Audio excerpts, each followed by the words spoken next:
যেদিন ফাঁসি দেওয়া হবে তার 1 ঘন্টা আগের ঘটনা। কারা কর্তৃপক্ষের নিয়ম অনুযায়ী, জেল কোডের নিয়ম অনুযায়ী জেলখানার যিনি ইমাম আছে না, উনি 1 ঘন্টা আগে আইসা এই কালিমা পড়ায়, যারা ফাঁসি দেওয়া হবে এর পড়ায় লা ইলাহা মুহাম্মাদুর।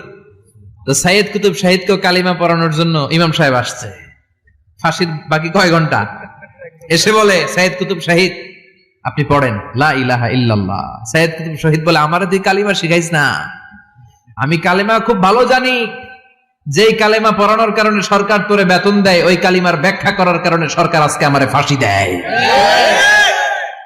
তুই কালিমা পড়াস, তোরে টাকার বান্ডিল দেয়, আমি কালিমার ব্যাখ্যা করার কারণে ফাঁসির মঞ্চে দাঁড়াই, চিল্লায় বলেন ঠিক কিনা? তার মানে তোর কালিমা আমার কালিমা এক কালিমা না, এই 2 কালিমার মধ্যে পার্থক্য আছে না নাই? তোর ইমানি চেতনা আমার ইমানি চেতনা এক ইমানি চেতনা নয়। তোরে টাকা দেয়, আমারে ফাঁসি দেয়, তার মানে 2 চেতনা আলাদা, চিল্লায় বলো ঠিক কিনা?